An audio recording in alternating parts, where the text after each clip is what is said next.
Fala galera, professor Igor falando aqui, seja muito bem-vindo de volta ao canal.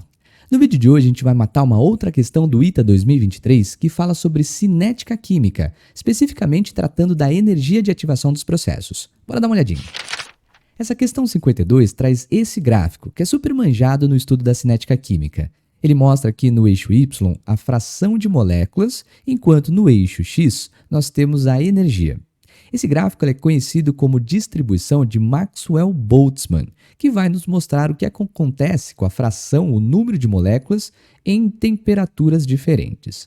No texto dessa questão, ele pede então para a gente considerar essas duas curvas que representam uma mesma reação química feita em fase gasosa, mas claro que estão em temperaturas diferentes.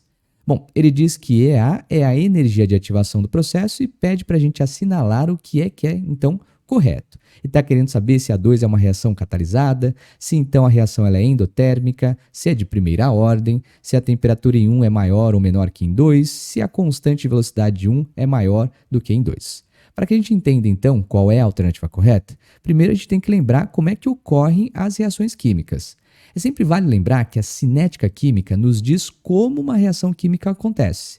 E para isso, então, o indicativo são as tais das colisões. Mas vale lembrar que não é qualquer colisão que gera uma reação química. Tem de ser colisões chamadas de colisões efetivas. E falar que são colisões efetivas é dizer que são choques ou colisões frontais, né? Então tem que ter uma geometria correta e também tem que ter energia.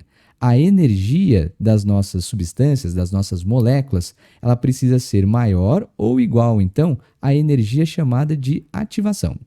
Então, observe aqui em relação à energia ou então às colisões efetivas, né? Esse diagrama está nos mostrando uma reação, ó. Nós temos aqui os nossos reagentes antes da colisão. Perceba que eles estão em rota de colisão frontal um com o outro. As bolinhas que representam os nossos átomos aqui em verde vão colidir frontalmente. Aqui eles colidem e estão no estado transitório. Não é nem mais reagente, mas também não é o produto. Aqui é chamado de complexo ativado.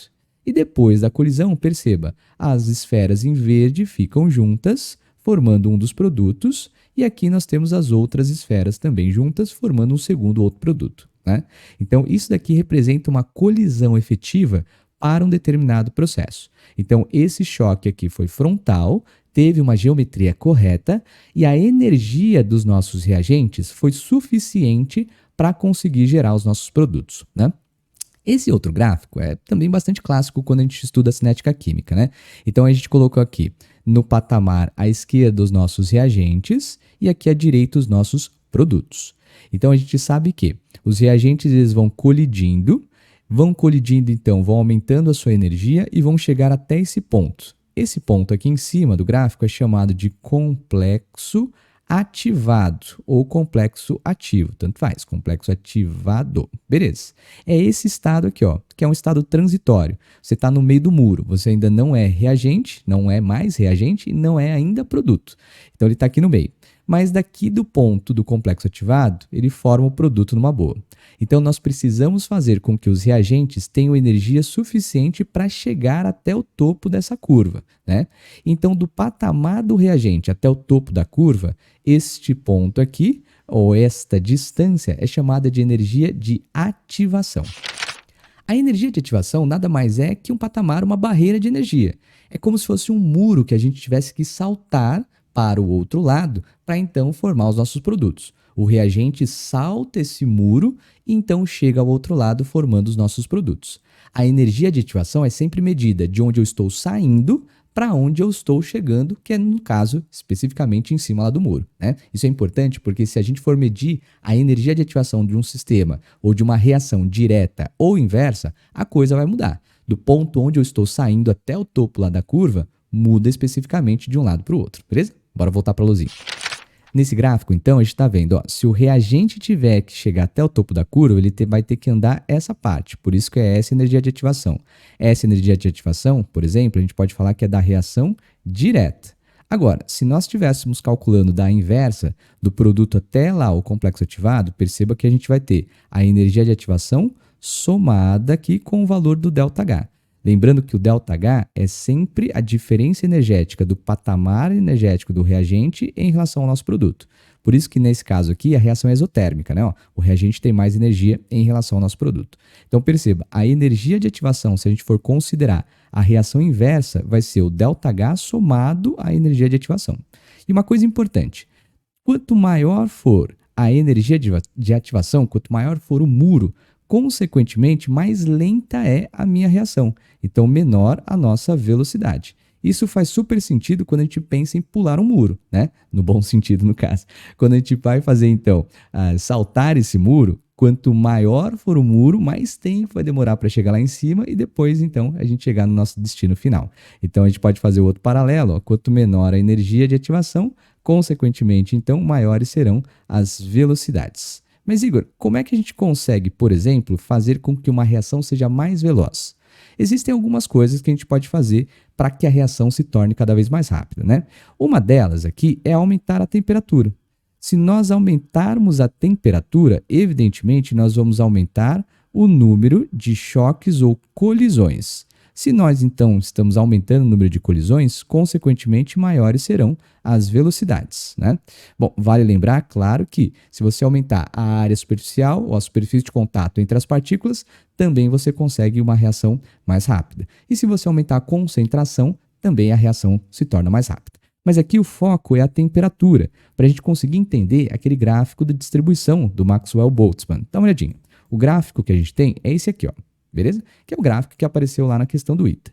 Então, note, a curva aqui, ó, vou chamar de curva 1, perceba, ele está colocando para a gente, vou até colocar nas mesmas cores, ó, a curva 1 aqui representa a menor temperatura, né? Então, 1, nós estamos aqui em baixa temperatura, beleza? Agora, na curva número 2, aqui, colocar a curva número 2, nós já estamos numa temperatura mais alta, então vou considerar alta temperatura, beleza? É alta e baixa. Pode ser que uma seja, por exemplo, 100 graus Celsius e a outra seja 110, mas é só para entender que você tem duas temperaturas diferentes, né? Então aqui ele está mostrando o número de moléculas, a fração de moléculas que você tem e a energia cinética do processo. Essa divisória aqui que a gente está vendo, ó, é justamente a energia de ativação. Então esse tracejado está mostrando qual é a energia de ativação para essa reação química acontecer. Então note, nessa curva aqui em azul, vou tentar puxar ela aqui em azul, ó, essa parte em azul aqui, certo? Que está sendo demonstrada aqui. Note que a fração de moléculas que chegam até a energia mínima, que é chamada de energia de ativação, é somente essa quantidade. Então, a fração de moléculas numa baixa temperatura em azul aqui é muito menor que chega e consegue chegar até a energia de ativação. Então, quando se faz o aumento da temperatura, ó, aumentei a temperatura, fui aqui para a curva em vermelho, né? Deixa eu destacar aqui, ó, a curva em vermelho. Quando você aumenta a temperatura, note, a fração de moléculas que você tem que conseguem chegar e passar da energia de ativação, principalmente isso, né? Ela é muito maior. É por isso, então, que, com o aumento da temperatura, você aumenta a velocidade das reações, porque você consegue chegar com maior número de moléculas com energia suficiente para conseguir chegar até a formação dos produtos, né? Então, esse nosso tracejado está falando a mínima energia necessária, né, para chegar até a formação da reação. Tudo bem? Deu para entender? Porque aí a gente consegue analisar o nosso gráfico corretamente. Ó. Vamos voltar lá para a questão então do ITA, porque agora a gente consegue identificar o que está acontecendo. A curva número 1, então a curva número 1, nós estamos aqui numa baixa temperatura, né? Então, baixa temperatura. A curva número 2, então vou colocar aqui ó, temperatura para ficar melhor. E a curva número 2, nós estamos trabalhando numa alta temperatura, beleza? Então, alta temperatura. E a gente consegue analisar que quando você está com uma temperatura baixa, curva número 1, a quantidade de moléculas que chegam à energia de ativação é pequena.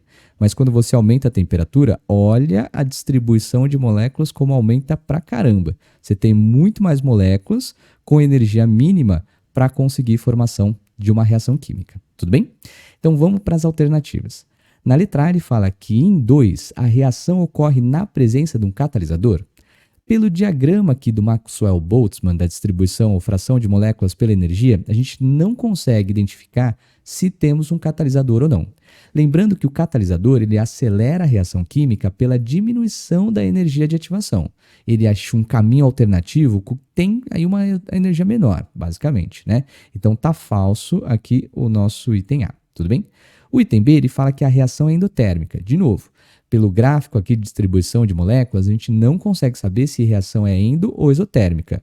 O que vai nos dar de informação de endo ou exotérmica é esse tipo de diagrama. Tanto é que se a gente pegar aqui, ó, uma energia menor, a gente pode falar que essa curva em verde seria a energia de ativação na presença de um catalisador, certo? E para a gente calcular o ΔH da reação, a gente tem que pegar a energia do reagente em relação à energia do nosso produto. Pelo diagrama de Maxwell-Boltzmann, então, a gente não sabe indicar se a reação ela é endo ou exotérmica. Então, o item 2 é falso. Né? A reação, ele diz que é de primeira ordem. De novo, para saber se a reação é de primeira ordem, nós teríamos que ter a lei da velocidade. Então, velocidade, que é igual a K, que multiplica a concentração dos reagentes, e para ela ser de primeira ordem, tem que ser elevada à primeira. Mas para isso, a gente tem que saber calcular a lei da velocidade ou ter informações para isso. Como a gente não tem, pelo gráfico de distribuição, não é possível. Falso, então, o item C. No item D, ele fala que a temperatura em 1 ela é menor do que em 2. Perfeito. Ó. Em 1, você tem uma temperatura mais baixa do que você tem em 2. Então, corretíssimo o nosso item D. No item E, ele fala que a constante de velocidade da reação 1 ela é menor do que em 2. Isso é falso, né?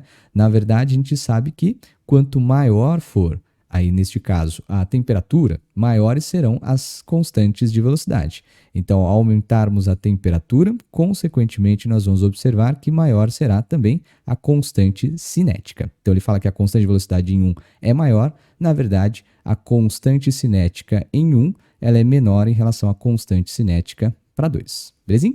É isso aí. Espero que você tenha gostado dessa resolução. Essa questão ali era tranquila de cinética química. Tem uma outra questão do ITA 2023 que é um pouco mais chatinha, que a gente vai ter que trabalhar com a equação lá de Arrhenius, mas dá para resolver numa boa. Bom, se você tiver alguma dúvida sobre cinética química, já clica nessa aula aqui que a gente fala sobre energia de ativação dos processos. Até uma próxima.